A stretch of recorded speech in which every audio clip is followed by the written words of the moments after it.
ഇപ്പോ ഒരു അരമണിക്കൂർ നേരം പ്രേമസല്ലാപത്തിന് സമയം കിട്ടുമോ മാഡം?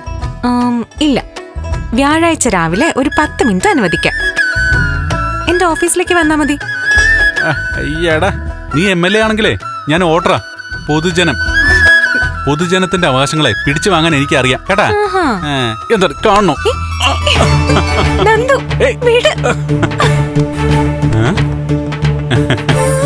നന്ദു വേണ്ട. അയ്യടാ വേണ്ടെന്നാ? വേണം.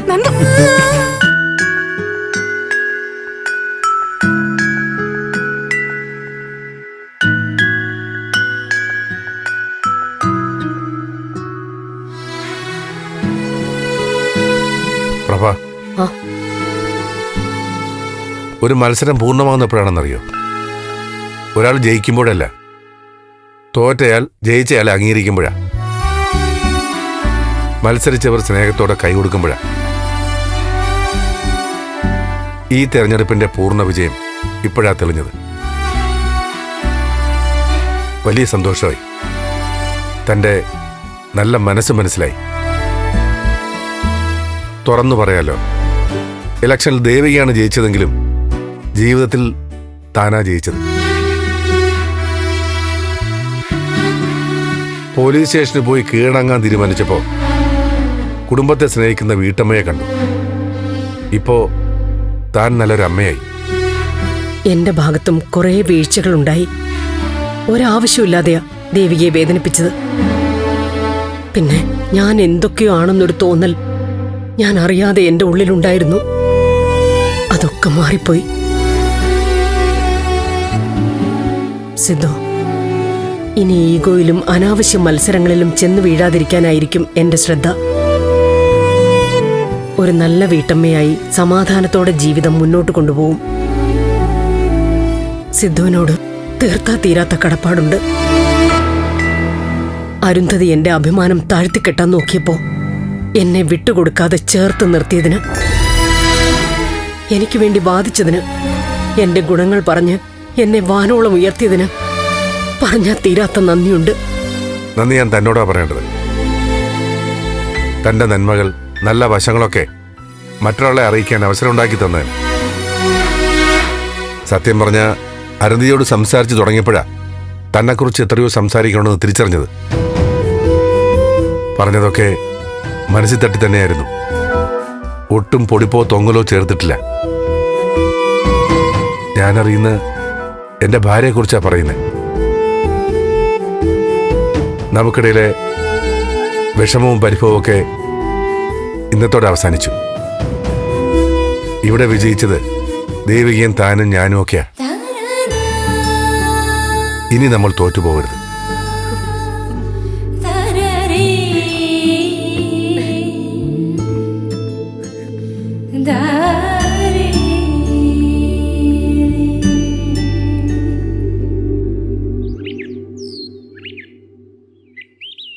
അമ്മേ പ്ലീസ്, സത്യപ്രതിജ്ഞയ്ക്ക് നമുക്കും കൂടെ പോവാമേ. ചേച്ചിയുടെ സത്യപ്രതിജ്ഞയ്ക്ക് പോയില്ലെന്നറിഞ്ഞാ കേൾക്കുന്നവരെന്നെ കുറ്റം പറയും. അമ്മേ, ഇതൊന്നും എല്ലാവർക്കും കിട്ടുന്ന അവസരമല്ല. ഇതൊരു അഭിമാന സമയമാണ്. നീ പറയുന്നതൊക്കെ ശരി തന്നെയാ. സത്യത്തിൽ എനിക്കും മാധവട്ടനും ഒക്കെ പോണമെന്നുണ്ട്. പക്ഷെ ചന്ദ്രോത്തുനിന്ന് പ്രഭാവതി പോകുന്നില്ല. അതിന് കാരണമുണ്ട്. ജയിക്കുമെന്ന് ഉറപ്പിച്ചിരുന്നിട്ട് തോറ്റുപോയതല്ലേ. അതിന്റെ ചെറിയ വിഷമമൊക്കെ കാണില്ലേ? എന്നാലും അവരുടെ വിഷമം നമ്മൾ കാണണ്ടേ മോളെ? അച്ഛാ അച്ഛാ, നമുക്ക് പോവാച്ചാ പ്ലീസ്. മോളെ, സത്യപ്രതിജ്ഞ TV കാണിക്കും. നമ്മളൊക്കെ അവിടെ ഉണ്ടെന്ന് കാണുമ്പോ പ്രഭാവതിക്ക് അതൊരു പ്രയാസം തോന്നും. എരുതിയിൽ എണ്ണ ഒഴിക്കും പോലെ ആവും. നമ്മൾ സത്യപ്രതിജ്ഞയ്ക്ക് പോയതിന്റെ ദേഷ്യവും പ്രഭാവതി ദേവിയോട് കാണിക്കും. അച്ഛൻ പറയുന്ന അതിന്റെ ഒരു ശരി. അതാരാ? ഞാൻ പോയി നോക്കാം.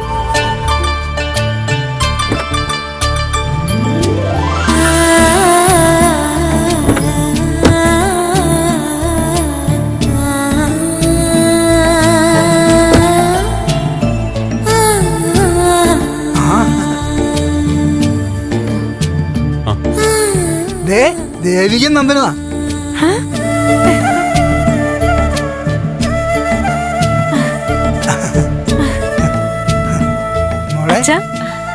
മോളെ, അമ്മേ,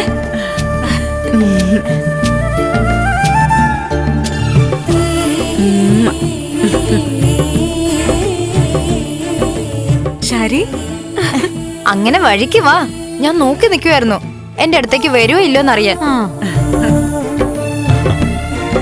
അമ്മേ അച്ഛനെ വീട്ടിൽ ഇരുന്നിട്ടേ ഉള്ളൂ, വെയിൽ കൊണ്ടത് മൊത്തം ഞാനാ. നീ എന്റെ കൂടപ്പിറപ്പ് മാത്രല്ലല്ലോ, എലക്ഷൻ PR വർക്ക് ഏറ്റെടുത്ത സിംഗം അല്ലേ? ആ നിങ്ങളെല്ലാം വേഗം റെഡിയാവും, നമുക്ക് ഇറങ്ങാം. എന്താ മോനെ? നിങ്ങളെ സത്യപ്രതിജ്ഞയ്ക്ക് കൂട്ടിക്കൊണ്ടു വന്നാ ഞങ്ങൾ വന്നേ. എന്റെ പൊന്നു നന്ദേട്ടാ, ഞാനിത് എപ്പോഴേ പറയുന്നെന്നറിയോ? അവിടെ പ്രഭാന്റി പോകുന്നില്ല എന്ന് പറഞ്ഞു, പിന്നെ നമ്മൾ പോയാൽ ശരിയാവില്ലെന്നാ അമ്മയും അച്ഛനും പറയുന്നേ. അല്ല, അതല്ല എന്റെ ഒരു മര്യാദ.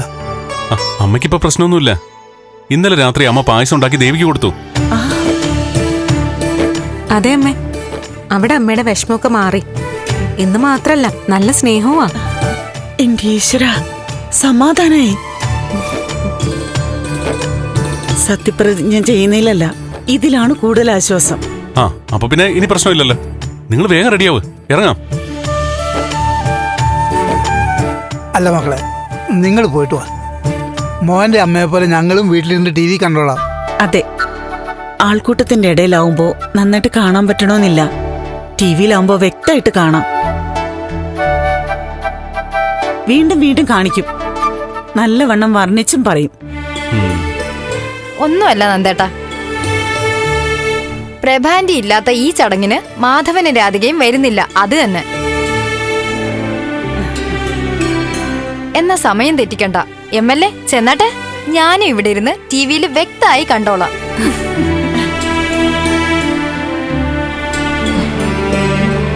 അമ്മ വരുന്നില്ലെന്ന് ഉറപ്പാണല്ലോ? അതെ മോളെ. എന്നാ ഞങ്ങൾ ഇറങ്ങട്ടെ.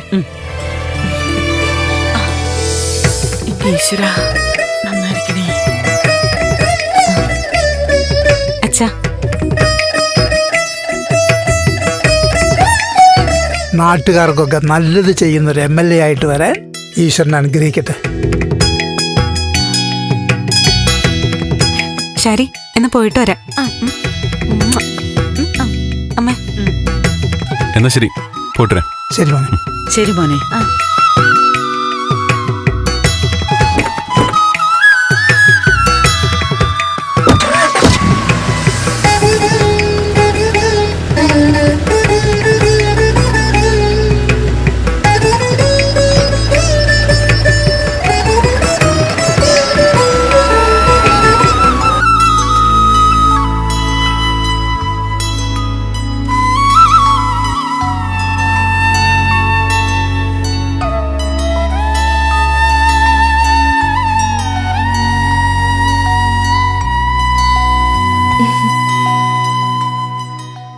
എന്താ അമ്മേ വൈകിയേ? ഒരുപാട് വഴിപാട് കഴിക്കാനുണ്ടായിരുന്നു.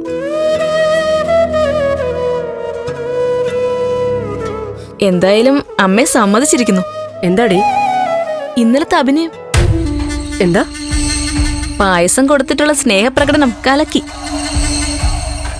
അമ്മ സിനിമയിൽ അഭിനയിക്കാൻ പോയാ തകർക്കും. നല്ല നടിക്കുള്ള അവാർഡ് ചന്ദ്രോത്ത് വരും. നീ എന്തൊക്കെയാ പറയുന്നേ? ദേവികയോട് ഇന്നലെ അമ്മ കാണിച്ച സ്നേഹപ്രകടനം കലക്കി. അതാണോ നീ അഭിനയം എന്ന് പറഞ്ഞേ? എന്റെ മനസ്സിൽ നിന്ന് വന്ന കാര്യങ്ങളാ ഞാൻ ഇന്നലെ അവളോട് കാണിച്ചതും പറഞ്ഞതും. അവളെ ഞാൻ മുമ്പ് എത്ര അകറ്റി നിർത്തിയോ അത്രയും അവൾ എന്റെ മനസ്സിലിപ്പോ കയറി. അമ്മേ, എന്താ? അമ്മ പറയുന്നതൊക്കെ വാസ്തവമാണോ അത് കളിയാക്കുന്നതാണോ? ഞാൻ അവളെ ഇനി കളിയാക്കില്ല എന്ന് മാത്രവുമല്ല, ആരെങ്കിലും അവളെ കളിയാക്കിയ സഹിക്കൂല്ല. അമ്മേ, അല്ലമ്മേ. നീ പേടിക്കണ്ട, എനിക്ക് വട്ടൊന്നുമില്ല.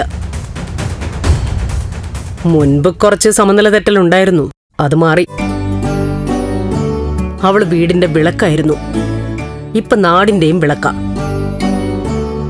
അവളുടെ രീതികൾ കണ്ടില്ലേ?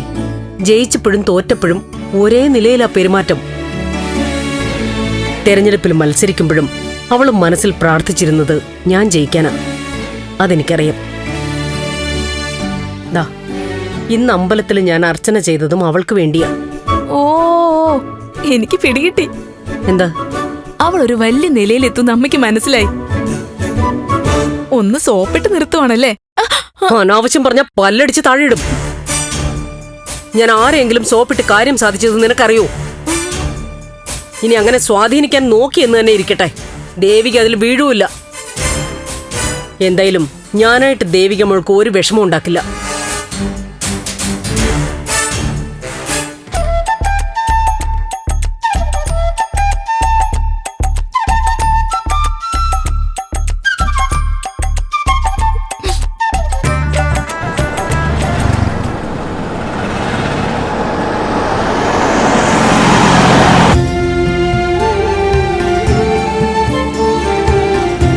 എല്ലാം സ്വപ്നം പോലെയാ തോന്നുന്നേ.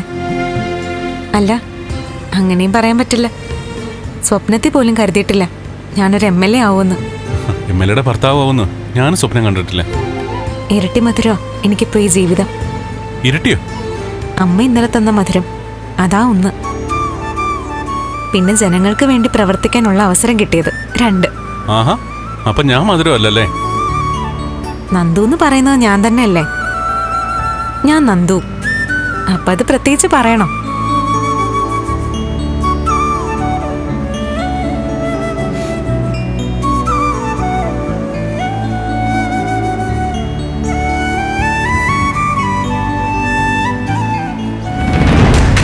ഏയ് ഓട്ടോ ഓട്ടോ നന്ദു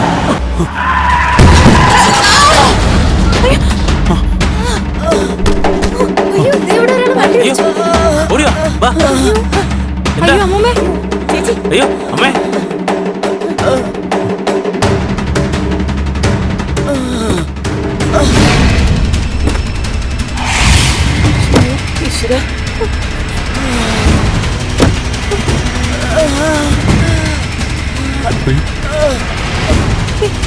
അമ്മേ, അമ്മേ, നന്ദു.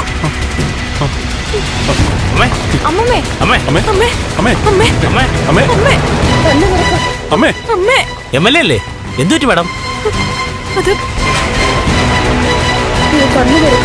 അമ്മേ, ഇങ്ങനെ നോക്കിക്കൊണ്ടിരിക്കാതെ ഹോസ്പിറ്റലിൽ കൊണ്ടുപോകേണ്ട പരിപാടി നോക്കണം.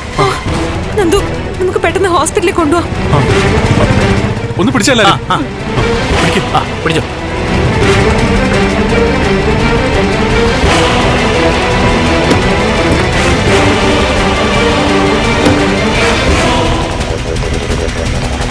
നന്ദു, പോവാം.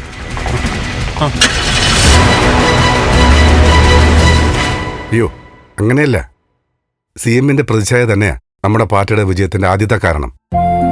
ദേവികമോളുടെ വിജയത്തിനും ഒരു കാരണം അത് തന്നെയാ. ആ ഉണ്ട്, ഞങ്ങളിപ്പോ PWD ഗസ്റ്റ് ഹൗസിലേക്ക് പുറപ്പെടും. ശരി CM.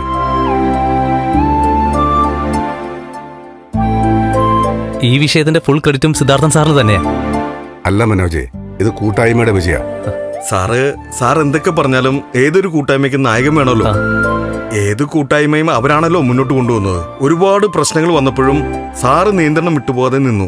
അതിന്റെയൊക്കെ ഫലമാ ദേവിക മാഡം ഇന്ന് സത്യപ്രതിജ്ഞ ചെയ്യാൻ പോകുന്നത്. എന്തായാലും ഇനി രാമപുരം മണ്ഡലം മറ്റാരുടെയും കയ്യിലേക്ക് പോവില്ല. എന്നെക്കാൾ ഏറെ കാര്യങ്ങൾ ദേവിക ചെയ്യും, അതുറപ്പാ. ഇന്നത്തെ സത്യപ്രതിജ്ഞാ ചടങ്ങ് കേരളം മുഴുവൻ ഉറ്റുനോക്കിക്കൊണ്ടിരിക്കുക. ദേവിക മാഡം എത്താറായി കാണും അല്ലേ സർ? ആ നന്ദന. ആ നന്ദ, നിങ്ങൾ നിയമസഭയിൽ എത്തിയോ? അച്ഛാ, ഞങ്ങൾ ഹോസ്പിറ്റലാ. ഹോസ്പിറ്റലിലോ? വരുന്ന വഴിക്ക് ഒരു സ്ത്രീ ശ്രദ്ധയില്ലാതെ എടുത്തിയാടി, ഒന്ന് തട്ടി. എന്നിട്ട് എന്തെങ്കിലും പറ്റിയോ? ഏയ്, വലിയ സീരിയസ് ഇഷ്യൂ ഒന്നുമില്ല. പക്ഷെ ബോധം വീണിട്ടില്ല. അയ്യോ, ഇനി സത്യപ്രതിജ്ഞയ്ക്ക് ഒരുപാട് സമയമില്ല. ഇവിടുന്ന് പോരാൻ പറ്റില്ലല്ലോ. ഇവിടെ വേറെ ആരുമില്ല. ദേവി ഒരു ടാക്സിയിൽ അങ്ങോട്ട് വിട്ടാൽ മതിയോ? വേണ്ട, ഒരു കാര്യം ചെയ്യാം. 1-2 പാർട്ടിക്കാരെ അങ്ങോട്ട് അയക്കാം. അവരെത്തിയിട്ട് നിങ്ങൾ പോയാൽ മതി. അച്ഛാ, ഞങ്ങൾ വരാൻ ലേറ്റായ സത്യപ്രതിജ്ഞ. ടെൻഷൻ ആവണ്ട, അവിടുത്തെ കാര്യങ്ങൾ ഞാൻ നോക്കിക്കോളാം. ശരി അച്ഛാ, അച്ഛൻ പറഞ്ഞ പോലെ ചെയ്യാം.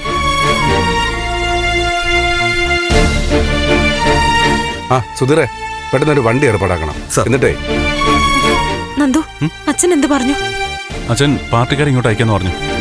അവരാരെങ്കിലും വന്നാലേ നമുക്ക് പോകാൻ പറ്റൂ. സത്യപ്രതിജ്ഞയ്ക്ക് ഒട്ടും വൈകാൻ പാടില്ലെന്ന് വ്യക്തമായി പറഞ്ഞു. ഈശ്വര, ആ സ്ത്രീക്ക് കുഴപ്പമൊന്നും വരാതിരുന്നാ മതിയായിരുന്നു.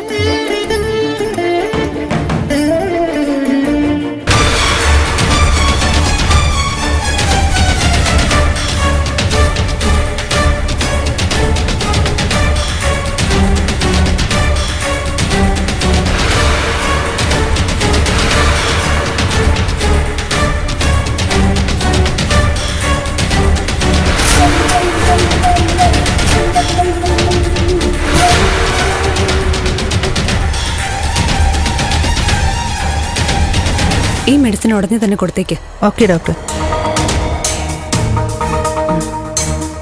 ഇന്നത്തെ ദിവസം ഇങ്ങനൊരു സംഭവം ഉണ്ടായതിന്റെ ടെൻഷൻ എനിക്ക് മനസ്സിലാവും. അത് സാരമില്ല ഡോക്ടർ. ഈ അമ്മയുടെ കാര്യം ഓർക്കുമ്പോഴാ വിഷമം. വലിയ പരിക്കുകളില്ല. ഇപ്പോഴത്തെ അവസ്ഥ അത്ര ഗുരുതരവുമല്ല. പേടിക്കേണ്ട കാര്യമൊന്നുമില്ല. ഇതുവരെ ബോധം വന്നിട്ടില്ലെങ്കിലും ടെൻഷൻ വേണ്ട. എന്തായാലും പോലീസിനെ ഇൻഫോം ചെയ്തിട്ടുണ്ടല്ലോ, അവർ വരട്ടെ.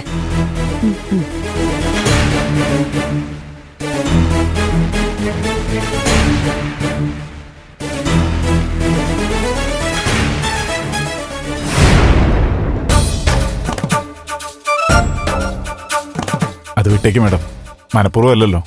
ദേവികയുടെ ജീവിതത്തിലെ ഏറ്റവും പ്രധാനപ്പെട്ട ഒരു ദിവസമായിട്ട് റോഡിൽ കുറച്ചുകൂടി ജാഗ്രത വേണമായിരുന്നു. ആദ്യത്തെ ദിവസം തന്നെ ഒരു അപകടം.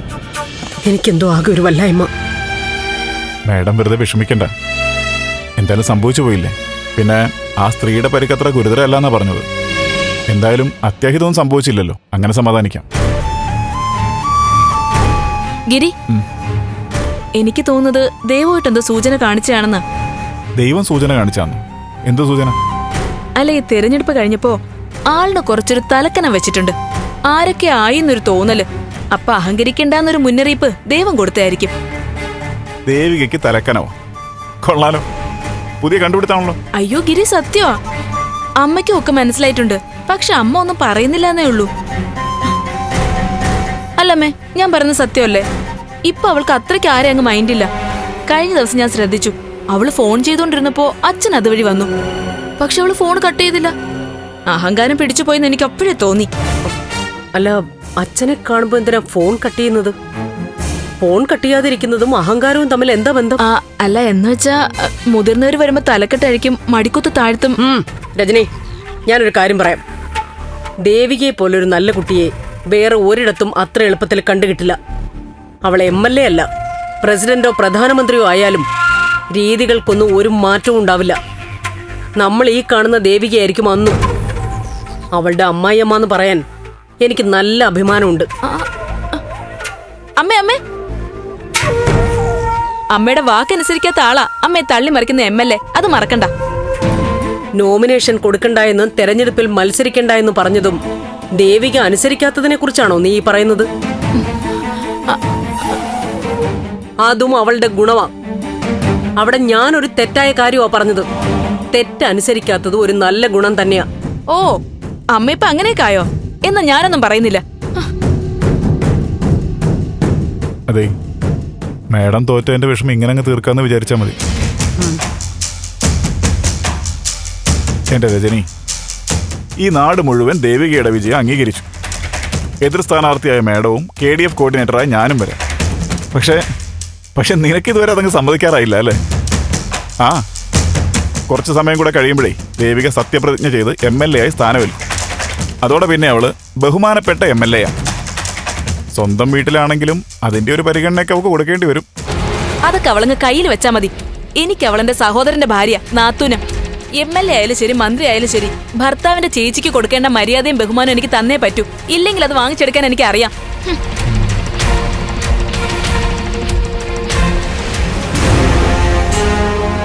മുമ്പ് ദേവികയ്ക്ക് വേണ്ടി ഏറ്റവും കൂടുതൽ വാദിച്ചിരുന്നതും അവക്ക് വേണ്ടി നിന്നതും ഒക്കെ രജനിയാണ്. പക്ഷേ ഇന്നിപ്പോ ശത്രുപക്ഷത്താ. മാഡം പറഞ്ഞത് എങ്ങനെയെങ്കിലും ഒന്ന് മാറ്റിയെടുക്കണം. ആ ദേഷ്യം ഇങ്ങനെ അങ്ങ് നീട്ടിക്കൊണ്ടു പോകുന്നത് ശരിയല്ല. ഗിരി പറയുന്നത് നേരാ, ഞാൻ സംസാരിക്കാം. പക്ഷെ ഇന്നത്തെ അപകടം രജനി പറഞ്ഞതുപോലെ അതെന്തോ ഒരു ദുസൂചന പോലെ എനിക്കും തോന്നുന്നു. ഒന്നുമില്ല മാഡം, മാഡം അതിനെക്കുറിച്ചൊന്നും ചിന്തിക്കേ വേണ്ട.